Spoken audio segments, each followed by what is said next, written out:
fɔ ko aw bisimila Sariya Blon kɔnɔ Cherifla Jabarasoka inafɔ ladala sigila dɔgɔkun an bɛ sigi ni jamukan in de kan walasa ka bilasirali kɛ aw ye fɔ aw ka yɔrɔ la togodaw la jamana wɛrɛw kɔnɔna na k'a dɔn sariya ale yɛrɛ ye jumɛn ye jamana forobacɛw ka baara kɛcogo ye jumɛn ye a bɛ fɔ min ma ko démocratie an b'a kalama k'a fɔ politimɔgɔw u jɔyɔrɔ b'o la kosɛbɛ anw ye politiki faamuya cogo min na ani a kan ka kɛ cogo min na est-ce que o ye kelen bi an nana n'o hakilina in de ni o de y'an ka bi thème ye le thème du jour le rôle des partis politiques dans la gouvernance au Mali politimɔgɔw jɔyɔrɔ fo ka taa se parti politique u jɔyɔrɔ ma jamana maracogo la jamana maracogo ni y'o kuma fɔ an tɛ se ka mununu bi fiyewu a jara mɔgɔ ye a ma diya mɔgɔ ye fo ka kɛ ni politimɔgɔw ka mara ye o de hukumu kɔnɔ bi an nana ni hakilina ye o walawala anw ye an ka mawuleli min an bolokɔrɔ ni o ye lakɔli karamɔgɔ ye Jean-François Marie Camara an n'ale bɛ ɲɔgɔn fɛ bi que effectivement enseignant à la faculté des sciences administratives de l'université des sciences juridiques et politiques de Bamako an n'ale bɛ ɲɔgɔn fɛ walasa a k'an bilasira baara ninnu kɔnɔ monsieur Jean-François Marie Camara ale de do an n'ale bɛ ɲɔgɔn fɛ a k'an bilasira ni ale yɛrɛ ka ɲininiw fana bɛnna politiki bunakun ma sariya baara kɔnɔna na ni ala sɔnna walawalali o na don la bi a k'an bilasira o ko ninnu kɔnɔna na monsieur Camara an bɛ fɔ k'i waleɲuman dɔn i sɔnnina ka na. Foli diyara n ye m'aw yɛrɛ fo a ye danaya da kan wale kana bi n kana se ka hakilina da aw ma démocratie la parti politique jɔyɔrɔ ye min ye démocratie kɔnɔna la a weleli diyara n ye kosɛbɛ. Merci beaucoup monsieur François. O la nin de kun ye an ka mawulele ye dantigɛliw ni ala sɔnna an bɛna don babu kɔnɔ sɔɔni o la monsieur Camara bi ni an ye jateminɛ kɛ an b'a ye k'a fɔ Mali parti politique bilama a bɛ taa fɔ 200 ni kɔ la an ka ɲininiw kɔnɔna na parti politique yɛrɛ sariya ni sanji politique ta fan fɛ e bɛ se ka mun fɔ an ɲɛna ka qu'est-ce qu'un parti politique? Bon n'i ye a lajɛ Mali ka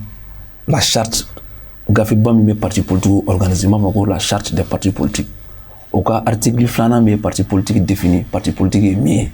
ko parti politique ye jama faralen ɲɔgɔn kan hakilina minnu hakilinaw ye kelen ye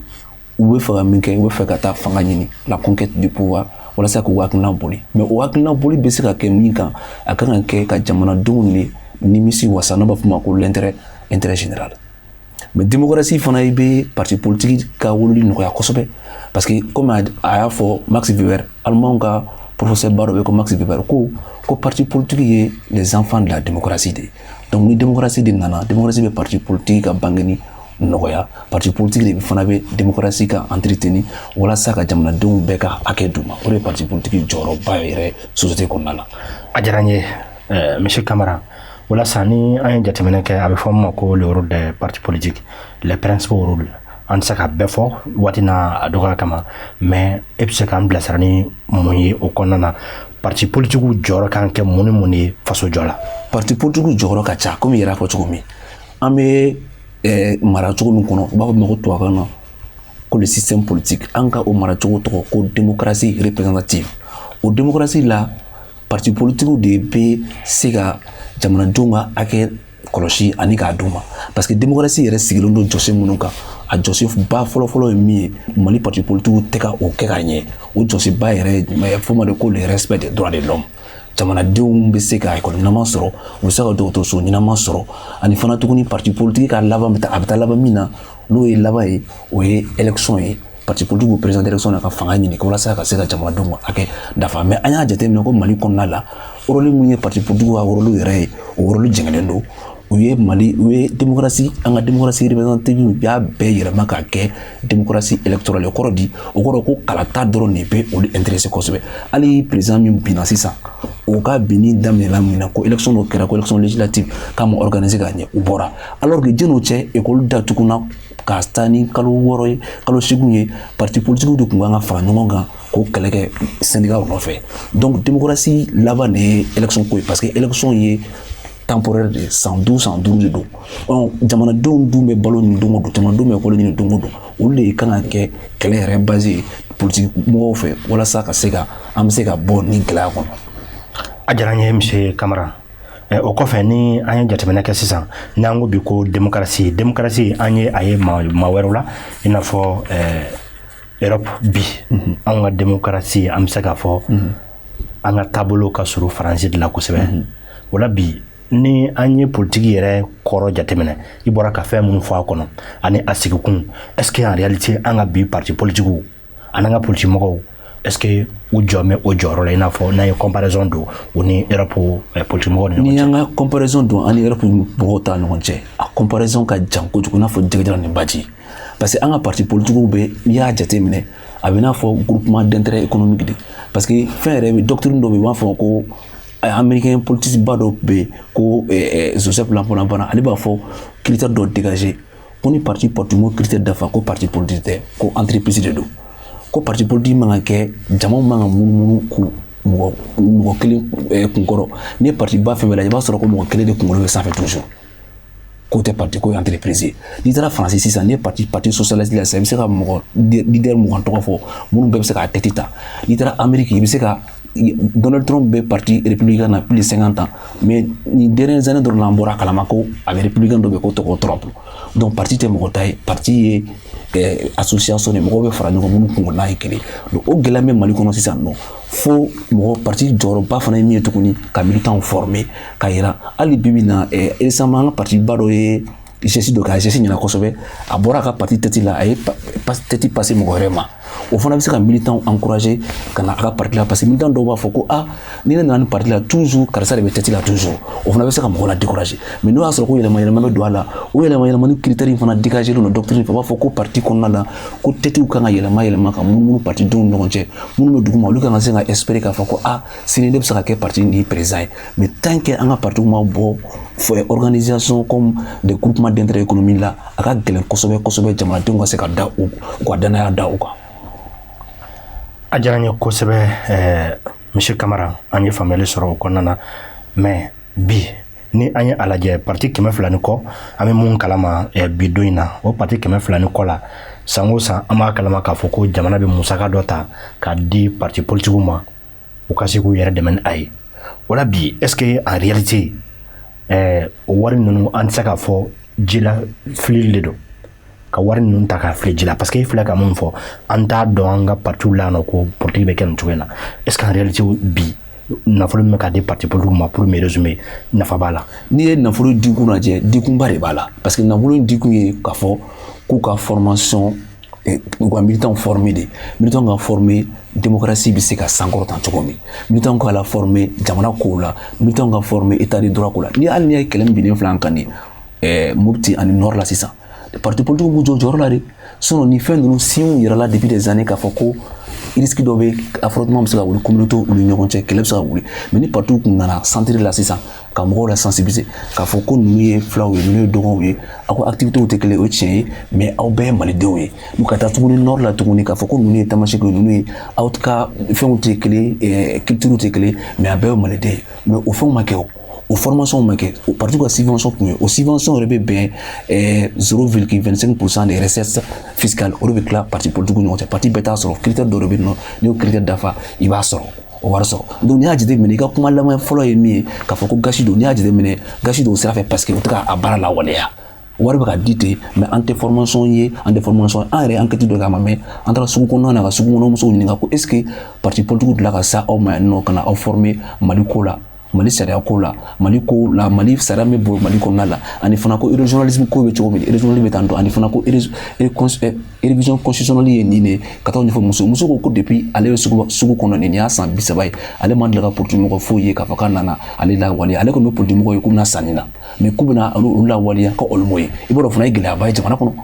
Nin bɛ anw dɛmɛ kosɛbɛ parce que an mago bɛ nin yɔrɔ in na an y'o kuma fɔ an ka jɛmukan in kan Sariya Blon hinɛ t'ale la magari t'ale la sariya ko cogo min na n'a man di e ye an bɛ t'o sira kan jamana bɛɛ bɛnnen don a kan k'a ko an ka jamana ye sariya jamana ye o la an bɛ émotion ni sentiment bɛɛ to yen kɛrɛfɛ sariya ye mun fɔ an bɛ taa n'o ye est ce que en réalité ni musa bɛ di parti ma an ka kɛ a kana di parti bɛɛ ma mais parti belebeleba dɔw bɛ yen nɔ an bɛ a mɛn k'a fɔ musaka diraw ma i n'a fɔ i da sera ma sisan nɔ k'a ko 0,25% de recette fiscale. O la o ye an bɛɛ ka nafolo de maa kelen ta tɛ donc o de nafolo in n'a tɛ ka kɛ ka formation kɛ est ce que an tɛ se ka miiri k'a fɔ ko a bɛ bila parti ka kɛsu kɔnɔ walasa ka campagne labɛn n'a ye walima ka élection labɛn n'a ye o de don mais est ce que en réalité n'o de don o ka kan o de kan ka kɛ sisan c'est à dire min yɛrɛ kan ka kɛlɛ min fɔlɔ kan ka kɛ parti ka réforme parti kan ka réformer parce que parti nombre ka ca e ka jateminɛ parti plus de 200 partis kɛmɛ fila nin kɔ est ce que 200 o hakilina kɛmɛ fila nin kɔ bɛ Mali kɔnɔ a tɛ o idéologie hakilina kɛmɛ fila nin tɛ parti bɛ sigi idéologie de kan idéal a bɛ sigi o de kan k'a fɔ ko nin kunkilenna de b'anw na an ka laɲini ye nin n'i y'o parti o 200 parti bɛɛ lajɛ i b'a sɔrɔ parti kɛmɛ o kɛmɛ i b'a sɔrɔ 88 ka bɛɛ ka kunkilenna ye kelen munna aw bɛ taa a rang disperser ka parti créer n'importe comment u k'u fara ɲɔgɔn kan fusionner dɔrɔn ka se ka baara kɛ ka taa ni ɲɔgɔn ye an yɛrɛ bɛ démocratie m'an bolo bi démocratie min b'an bolo démocratie fragile de don parce que démocratie représentative et démocratie fragile de a base ye parti politique de b'a alimenter pour que parti politique soit alimenter faut parti nombre ka dɔgɔya mɔgɔw ka se ka danaya ka segin so ni parti nombre ma dɔgɔya mɔgɔw ka danaya ye min ye o tɛ parce que doctrine dɔ fana bɛ yen nɔ u b'a fɔ ma ko Maurice Diverger a bɛ parti suguya dɔw fɔ a b'a fɔ ko typologie des partis ko parti suguya min bɛ diɲɛ kɔnɔ on a ce qu'on appelle les partis des cadres et les partis des masses mais ni Mali partiw lajɛ parti foyi tɛ Mali kɔnɔ min bɛ nin parti nin suguya ninnu la ressemble min bɔlen don ninnu fɛ an ka partiw bɔlen don parti ninnu fɛ parti des électeurs kɔrɔ ye di ni élection de surunyana sisan u bɛ porte en porte kɛ u bɛ taa daw la ani gɛrɛnw na ka na fɛn sukaro ni tew ni finiw di musow ma ko a ye taa voter an ye ni élection banna u tɛ ye bilen mɔgɔw ka danaya bɔra u kan alors que ni parti ye nin organisation fila ye dun ta ka kɛ parti des masses ou bien parti des cadres ka siège sigi waati ka mɔgɔw kunnafoni ka sɔrɔ élection ma se k'a fɔ ko jamanadenw jɔyɔrɔ nin de Jamanako la Sénégal jɔyɔrɔ nin de Sɛnɛko la gouvernement min bɛ gouvernement jɔyɔrɔ nin de école ko la gouvernement jɔyɔrɔ nin de tenitigiw ka ko la o de kan ka kɛ don o la denmisɛnninw fana bɛ se k'a fɔ ko ko jaa ko parti politique bɛ jɔyɔrɔ don u jɔyɔrɔ la mais n'a kɛra dɔrɔn de k'a fɔ ko ni élection sera aw bɛ gɛrɛ mɔgɔ la o ko fana danaya ba t'o ko la fana n'i y'o jateminɛ i b'a ye k'a fɔ ko de bɛ ka mɔgɔw yɛrɛ jeunesse yɛrɛ la décourager ni formation caman kɛ jeune caman kun parti politique la i y'o yɔrɔ de fɔ i la ko k'o yɛrɛ tun ka to k'olu tɛ sen bɔra parti ko la k'olu b'a ye kuma bɛɛ fɔlisɔn kelen dɔnsɔn kelen mɔgɔ kelen de bɛ yen nɔ toujours ni élection de sera u bɛ na k'a ma u bɛ te san ye u bɛ ballon da an ma an décourager la n ma o yɔrɔ fana ye o fana ye gɛlɛya dɔ ye bi ko in na ko k'a fɔ parti politique ɲɛna. An bɛ hakililajigi kɛ an lajɛbagaw ɲɛna k'a fɔ an ka bi hakilina ye nin de le rôle des partis politiques dans la gouvernance au Mali ni o ye politique mɔgɔw hakaja ka se partiw ma u jɔyɔrɔ ye jumɛn ye jamana jɔli la an bɛ o de ka bi hakilina a bɛ o de kɔnɔna na o la monsieur Kamara ni an ye jateminɛ kɛ nin ko ninnu kan i dabɔra ka s'a ma min ye jamanakuntigi min bɔra ka fanga na ka sabu kɛ renversement ye coup d'état kɛlen an y'a ye élection min kun kɛra n'o ye wasaden kalafili ye maa caman ma jɛni a ye o de kɛra ko in an t'a fɔ k'a kun y'o ye mais o de ye dɔ fara fanga kan jamana ka crise socio-politique kan donc en réalité est-ce que an ka opposition nafa bɛ opposition ko la an ka jamana kɔnɔ bi munna an mago bɛ nin walawalali la kosɛbɛ munna parce que an y'a ye o élection in na a bɛ fɔ ma ko liste de contre nature ni o ye opposition ni majorité parti mun bɛ jate opposition na ani minnu jate majorité la olu fila taara liste kelen kan est-ce que en réalité opposition ko kun bɛ Mali la bilen o yɛrɛ n'i y'o ko lajɛ démocratie yɛrɛ kɔnɔ ne wulila ka bɔ kɔfɛ yɔrɔ caman na k'a fɔ ɲɛna ko mais maliyɛnw bɛ ka nin jeu suguya jumɛn kɛ k'a maloya ka bon liste kelen sanfɛ n'i ye bureau yɛrɛ ni élection bureau yɛrɛ ka composition lajɛ u b'a fɔ ko opposition bɛ ni assesseur nombre di majorité bɛ ni assesseur nombre di bon n'a fɔra ko o bureau kelen kɔnɔ ko liste kelen sanfɛ opposition ni majorité bɛ bɛn o liste kelen sanfɛ an b'a yɛrɛ ɲininka jɔn ye opposition ye dɔ ye majorité o fana ye gɛlɛyaba ye a ma daminɛ nin élection in na a daminɛ depuis élection présidentielle 2013 URD ni RPM tun bɛ liste kelen sanfɛ an y'a dénoncer k'a fɔ mɔgɔw ɲɛna ka doctrine kɛ k'a ɲɛfɔ écoledenw ni mɔgɔ caman ɲɛna k'a fɔ ko a man kan kɛ ko a bɛ minnu yɛrɛ taara voter aw ye a bɛ n'a fɔ aw ma olu bonya parce que an votera aw ye parce que an dalen don aw la n'a aw y'a yira na k'aw bɛ nin ka ninnu ka politique contre la o de ko an y'an opposé o n'aw sini tuguni n'aw tilala ka taa aw fɔra n'u ka kɛ liste kelen na an bɛ mun faamu an t'a dɔn min ye opposition ye min ye majorité ye a bɛ militants na décourager a bɛ militants kuma surun parce que militants ka ko ye min ye militants bɛ fɛ ka ko faamu k'a kɛ kunna kelen mais militant n'a fɔra ko bi sini e ni karisa bɛ kɛlɛ la sinikɛnɛ e ni karisa farala ɲɔgɔn kan liste kelen sanfɛ toujours e dun bɛ k'a fɔ tugun ko e ye opposition ye mais an bɛ mun faamuya opposition yɛrɛ définition ye jumɛn fo ka bɔ ni définition kura yɛrɛ kana fɔ an ɲɛna opposition kɔnɔ sinon an bɛ min dɔn nin tɛ se ka taa yɔrɔ si la démocratie la nin tɛ taa yɔrɔ si la maintenant président fana ka tagali fana problème dɔ fana ye min ye fana dɔ fana f'i ɲɛna o problème ye min ye constitution min b'an bolo an ka constitution ye an ka président kɛ i n'a fɔ wura de n'i ye article 30 ta ka na se fɔ article 50 ma i b'a ye k'a fɔ doctrine caman bɛ Mali la minnu b'a fɔ ko le Mali a un régime mixte o kɔrɔ ye di ko an ye dɔ ta régime parlementaire la an ye dɔ ta régime présidentiel la k'u fara ɲɔgɔn kan ka se ka kɛ régime kelen ou régime semi présidentiel mais n'i y'a jateminɛ k'a kalan k'a lajɛ i b'a ye k'a fɔ ko si tɛ ko on a un régime présidentialiste o kɔrɔ ye di o kɔrɔ ko an ka jamana san ɲɛmɔgɔ dɔ b'an bolo a fanga ka bon ni institution bɛɛ ye institution si tɛ s'a la hali u bɛ haute cour de la justice min fɔ nin ye ko bɛ se ka président juger haute cour de la justice composé de jɔn na député tɛ yan ni président ni haute cour de la justice wulila k'u bɛ président nɔ minɛ président bɛ mun kɛ président bɛ article 42 ta n'o ye k'a fɔ k'a bɛ parlement dissous o tɛ haute cour de la justice ko bannen yan donc ça veut dire ko an kan ka réforme na tuguni fo k'a ye o yɔrɔ la o régime présidentialisme b'an kun k'o bɔ an kunna ka régime bila an kunna min bɛ équilibre créer institution parlement ni président fɛn cɛ institution présidentielle cɛ président de la république ni ɲɔgɔn cɛ fo équilibre ka k'olu ni ɲɔgɔn cɛ tant que n'o équilibre ma créer olu ni ɲɔgɔn cɛ an bɛ to ni gɛlɛya kunna an ni président ko wɛrɛ nana ka sɔrɔ ni position in bɛ ni régime politique b'an bolo an bɛ taa ni gɛlɛya in kɔnɔ toujours gɛlɛya in tɛ bɔ yen fo yɔrɔ fana réforme ka don réforme la ani fana mɔgɔw bɛ ka réforme dɔ fana fɔ ko Mali ka taa 4e république la 4e république tɛ an ma diyagoya ye min ye an ma diyagoya ye sisan non constitution b'an bolo k'a lajɛ minnu ma ɲi a kɔnɔ lakin ka réforme kɛ réforme min bɛ se k'a to an bɛ bɔ gɛlɛya kɔnɔ k'a sɔrɔ an ma taa 4e république la mais min b'a to président ka fanga bɛ kɛ équilibré a bɛ équilibré ka ɲɛ assemblée ka fanga bɛ bonya kosɛbɛ mais assemblée fana kana kɛ assemblée min bɛ kɛ bɛɛ ni wuyu ye tubabukan na député minnu bɛ t'u sigi dɔrɔn k'u bolo fara kɔrɔ tan k'a sɔrɔ u ma foyi faamu fo fana ka bɔ yen voilà o de tun ye ka i ka kuma tɔ laban président ka question na. D'accord, ça n'a pas beau parce que ni ni kuma fɔ sisan maa caman bɛ na e yɛrɛ ɲininka o kɔnɔ président ye mɔgɔ min ye jamanadenw ka danaya de dara kan ka ta ka kɛ jamanakuntigi ye o la sisan fanga dɔw de kan ka d'a ma walasa ka se ka jamana mara ka ɲɛ n'a kɛra k'a fɔ ni a ma ɲa dɔɔni kulu dɔ ka fara ɲɔgɔn kan dɔrɔn k'a fɔ ko a ka gɛn ka bɔ yen est ce que o fana ni o an ka taabolo o donna an ka constitution kɔnɔ est ce que a tɛna président yɛrɛ ka baara gɛlɛya bolo dɔɔni. Voilà o yɔrɔnin fana ye fiɲɛba de ye k'a fɔ ko kulu dɔ ka fara ɲɔgɔn kan dɔrɔn ni président ye ko kɛ ka président ta ka bɔ yen o man ɲi démocratie yɛrɛ t'o fɛ démocratie bɛ stabilité de nɔfɛ. O de démocratie yɛrɛ jɔsen fɔlɔ ye stabilité la stabilité politique k'a fɔ ko bɛn ka kɛ jamana kɔnɔ jamanadenw ka hakɛ bɛɛ ka hakɛ ka d'u ma o de n y'a daminɛ n'o de ye ko démocratie définition fɔlɔ fondement fɔlɔ ye jamanadenw ka hakɛ ka bonya santé fan fɛ kɛnɛya fan fɛ école ko fan fɛ jamanadenw bɛ se ka mais n'a fɔra ko an ka fɛn dɔ constitution kɔnɔ min bɛna kɛ sababu ye ka ni gɛlɛya nana dɔrɔn ka président ta ka bɔ yen nɔ an bɛ to o président gɛn an bɛ président bɛɛ gɛn o sen fɛ f'an ka sigi de ka hakili jagabɔ k'a fɔ tuguni an bɛ équilibre kɛ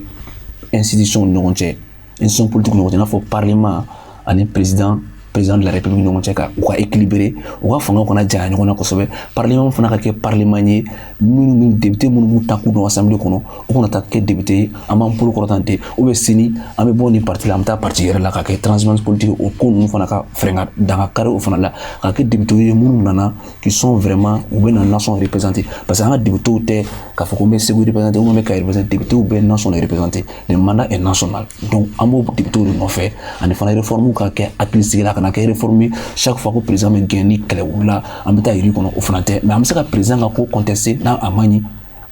fɛrɛ kɔnɔ ka sɔrɔ an ma sariya sɔsɔ ka sariya bonya an ma taa yɔrɔ kari an ma foyi kɛ k'a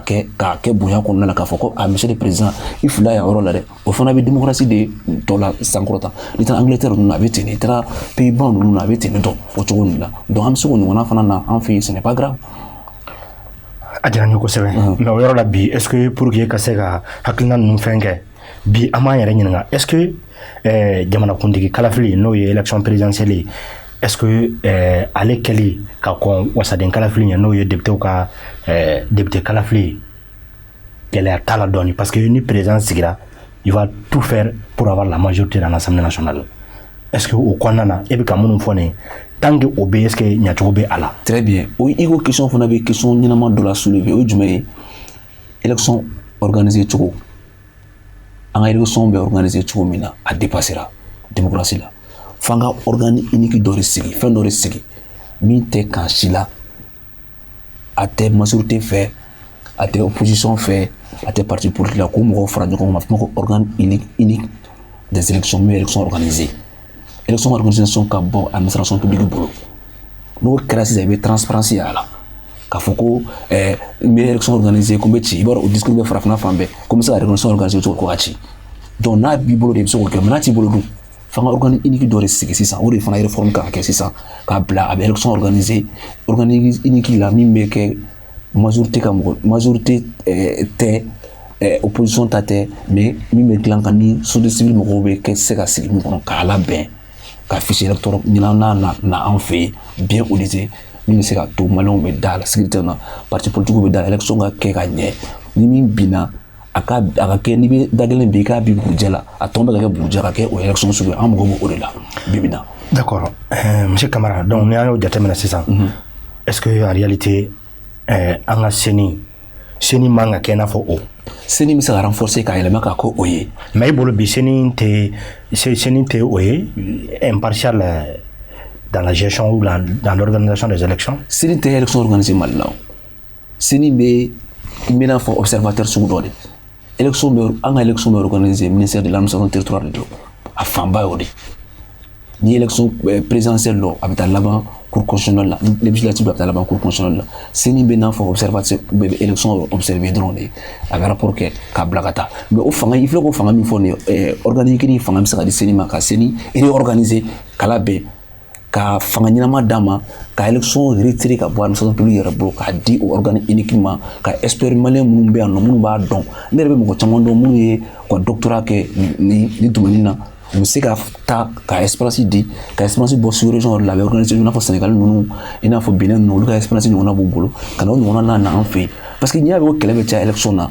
parce que karisa ma da min bɛ ka organiser e ma da o la de sinon ne dalen don la k'a fɔ ko min bɛ fanga la o tɛ ka organiser ne min ye opposition ne tɛ ka organiser kɛlɛ bɛ nɔgɔya a ko la o fana ye gɛlɛyaba de ye fo o yɔrɔ fana ka lajɛ k'o yɔrɔ corriger an ka organe unique dɔ ɲini k'a bila yen ka société civile maa ɲɛnamaw ta k'a bila kɔnɔ ka élection organiser a banna an ka na ni fichier kura ye min bɛ se ka to maliyɛnw bɛɛ bɛ da min na min bɛ Mali ko kan min bɛ Mali ko kan ani communauté internationale yɛrɛ bɛ se k'an dɛmɛ min baara fana la k'a fɔ ko vraiment an ka démocratie laban de élection ye an ka démocratie laban ko a kɛra ka ɲɛ voilà.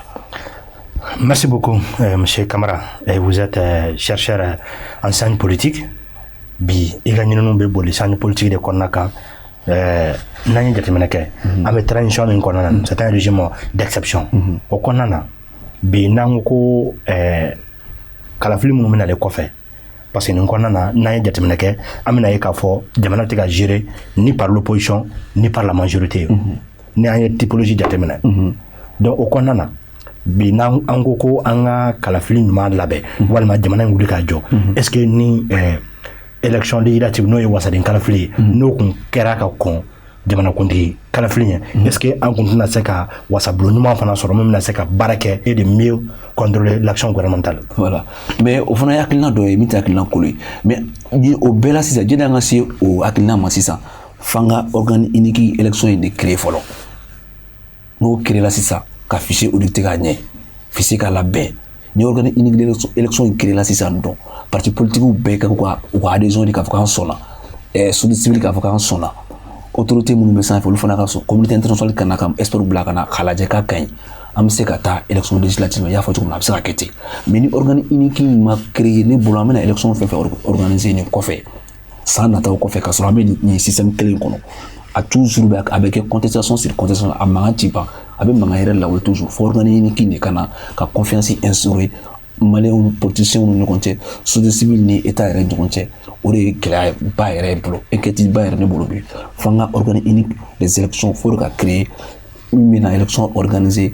a tɛ majorité la a tɛ opposition na société civile mɔgɔw de don u bɛna fara ɲɔgɔn kan ka élection organiser k'a ɲɛ an mago b'o de la bi Mali mago b'o de la an sera o stade ma bi min na parce que an dafɛ dugu caman y'o expérimenté a yɛrɛ olu fɛ o de bɛ Europe jamana caman na an mago b'o de la bi n'an m'o kɛ n'an ye élection organiser k'a sɔrɔ an bɛ nin système kɔnɔ toujours gɛlɛya kelen don.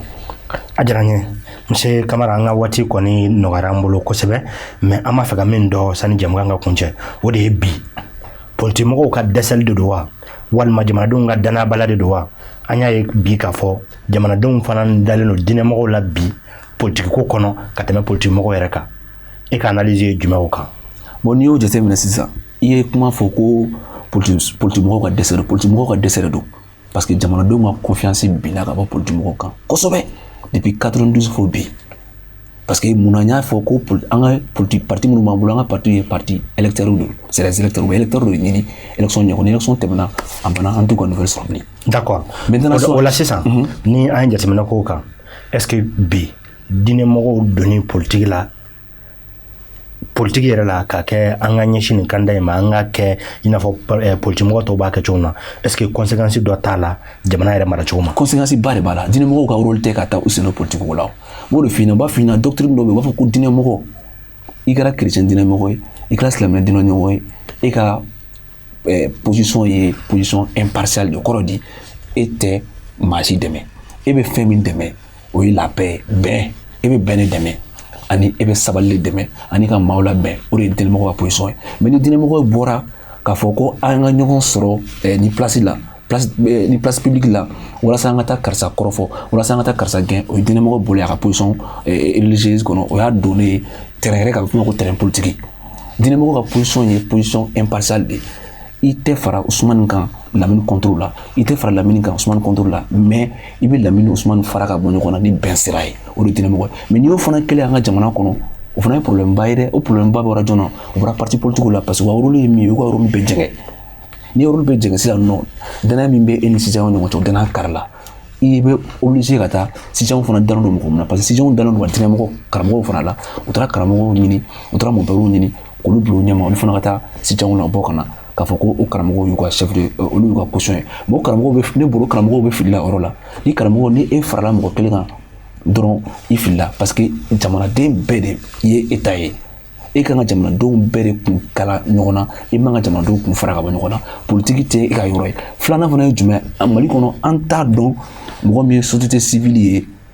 an t'a dɔn mɔgɔ min ye parti politique ye an t'a dɔn mɔgɔ min ye autorité politique ye a bɛɛ ɲagaminen don ɲɔgɔn na fo olu fana réforme wagati de fɛ an bɛ caman tɛ faga min na nin ye fo ninnu bɛɛ ka sɛgɛsɛgɛ k'u bɔ ɲɔgɔn na k'a fɔ nin ye société civile ye nin ye parti politique ye nin ye religieux ka baara ye nin ye ka jamanadenw fara ɲɔgɔn kan i ka baara tɛ ka taa jamanadenw wele ko an k'a kɛ tan an ka taa nin bɔ yen nin ka fanga bila e ka baara ye de ye ka jamanadenw wele k'a fɔ a ye karisa an ka ɲɔgɔn minɛ an ka ɲɔgɔn bɛlɛ jamana in y'an ta ye foyi t'an bolo ni Mali tɛ i mana taa yɔrɔ o yɔrɔ bɛ ko maliyɛn de ye n'a gɛlɛyara i bɛ n'i sigi yan de chef religieux man ka i sen don politique la chef religieux bɛ se k'i sen don politique la condition min na n'o y'a sɔrɔ a ye chef religieux casquette bila k'a fɔ ko voilà n tɛ karamɔgɔ ye bilen n tɛ mon père ye bilen n tɛ imam ye bilen maintenant n bɛ don nin parti la o la an bɛ se k'o faamu mais n'i taara bi politique sira kan bi sini bɛ karamɔgɔya sira la o y'a bɛɛ ɲagaminen an t'o faamu o bɛ se ka na ni gɛlɛyaba ye jamana kɔnɔ Ala k'an kisi o gɛlɛya ma. Amina yarabi.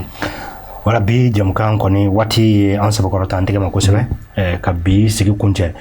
nin bɛɛ kɔnɔna na nin bɛɛ ye analyse ye mais e bolo bi an kan ka solution ɲuman jumɛnw sɔrɔ k'u fara ɲɔgɔn kan walasa jamana in gouvernance n'o ye jamana maracogo ye a ka kɛ maracogo ɲuman ye min b'a to Mali na kɛ Mali kura ye maliyɛn kɔrɔw fɛ basigi nin bɛn kɔnɔna na o maracogo ye mun ye a maracogo belebeleba bɛ mɔgɔ minnu bolo Mali ka taa ɲɛ o ye parti politique de ye ko n y'a fɔ cogo min na les enfants de la démocratie u jɔyɔrɔ ye min ye u ka rôle ye min ye k'u jɔyɔrɔ fa ka jamanadenw former u kana fɔ k'a fɔ ko an bɛ élection kɔnɔ walasa ka don mɔgɔw kan ni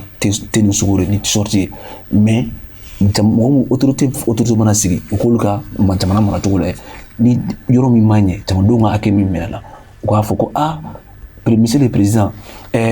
monsieur le premier ministre nin kɛcogo ma ɲɛ de a kan ka kɛ tan de insécurité bɛ Mopti école datuguna fo nin waati écoledenw yɛrɛ niveau bɛ ka bin o ko bɛ cogo di écoledenw bɛ grève la nin ko bɛ cogo di c'est ça o de ye parti politique ka rôle ye tant que n'u ma sigi o rôle na fana ani parti politique ka nombre min bɛ a nombre ka ca trop f'an k'a refonder k'a kɛ nombre fitinin ye ka critère na critère min b'a to hali dialogue national inclusif min tɛmɛna a kuma fɔra k'a fɔ ko parti politique ka nombre ka lajɛ an ka critère créer critère min bɛ gɛlɛya parti création ma bɔgɔma parce que bibi na ni mɔgɔ fila y'a sigi baro la dɔrɔn n'u ka kumakan jara ɲɔgɔn dɔrɔn sini u bɛ taa parti dɔ créer c'est pas bon 200 et quelques partis un pays qui a une population de environ de 20 millions même dans les pays qui ont une population de 300 millions, ils n'ont pas 200 partis. Regardez les États-Unis. Les États-Unis, c'est des grands partis, c'est le système bipartisan, des partis, mais nous, 300 millions d'habitants, on met 20 millions, on met 200 partis là. On va dire qu'on a 300 millions, on va mettre 1 milliard de partis là. Au bout de là, proportionnellement à Bolodi. Donc il faut faire un an où on cloche, car parti politique, j'aurais aimé, société civile, j'aurais aimé, chef religieux, j'aurais aimé, bɛɛ j'aurais cadré. Sinon maintenant fɛn dɔ f'i ɲɛna an delila ka taa fɛn dɔ la cɛkɔrɔba dɔ y'a fɔ ko cɛ dɔ y'i présenté k'ale ye société civile président ye cɛkɔrɔba ko k'ale ye association tan ni kɔ de président Mali kɔnɔ yan ko e kɛra société civile président ye wagati jumɛn ko société civile ni président ko bɛ se ka kɛ cogo di an ma bɔ a kalama ko jɔn ye sigi société civile président ya la donc u b'a yɛrɛ k'a fɔ ko o gɛlɛya bɛ hali société civile fana la société civile ka rôle ni parti politique ka rôle u tɛ kelen ye diinɛ ɲɛmɔgɔw ka rôle ni parti politique ka rôle tɛ fo bɛɛ k'i ka rôle de dafa tant que n'u ma kɛ gɛlɛya tɛ ban. A diyara n ye. Merci beaucoup monsieur Kamara an bɛ fɔ k'i waleɲuman an ka bi waati kɔni banna bolo pewu o de y'a kɛ ɲininkali caman wɛrɛ bɛ yen mais n'ala sɔnna waati wɛrɛ sigi an da na se nin yɔrɔ ma o la nin kɛnɛ kan ni anw sigira an tɛ se ka wuli fiyewu n'an da donna nin ko in na parti politique jɔyɔrɔ Mali jɔ la walima Mali maracogo la fo an ka tasi bila ani dugawu dɔn kɛ ka ɲɛsin Ismaïla Cissé ma ni ale kun ye chef de file de l'opposition politique ye ala ye a ka kalifa minɛ a la an bɛ dugawu kɛ nin kɛnɛ kan ko ala ka hinɛ a la ala ka dayɔrɔ nama ala ka fara silamɛsuw kan o de bɛ dansigi an ka bi jamukan na min hakilina de kun ye jamana maracogo ye politique mɔgɔw ka bolo kan olu de partis politiques dans la gouvernance au Mali o la an ka maa welele o de kun ye monsieur Jean-François Marie Camara enseignant chercheur à la faculté des sciences administratives de l'université des sciences juridiques et politiques de Moko an ale kun bɛ ɲɔgɔn fɛ ka sɔn k'an bilasira an b'a fɔ ka waleɲuman dɔn ni ala sɔnna waati wɛrɛ ne ni aw an na ɲɔgɔn sɔrɔ hakilina kan mun ye ministère des transports et des infrastructures ale jɔyɔrɔ min bɛ jamana ɲɛtaga la siraw bilalen ɲɔgɔn ma fo ka taa se sɔrɔ buguni ma ni ala sɔnna ani monsieur le ministre an na ɲɔgɔn sɔrɔ dɔgɔkun wɛrɛ walasa a ka ministre so a jɔyɔrɔ fɔ an ɲɛna ni ala sɔnna an b'a fɔ a ka mɛn o la waati wɛrɛ salamu aleykum wa rahmatulahi ta'ala wa barakatuh.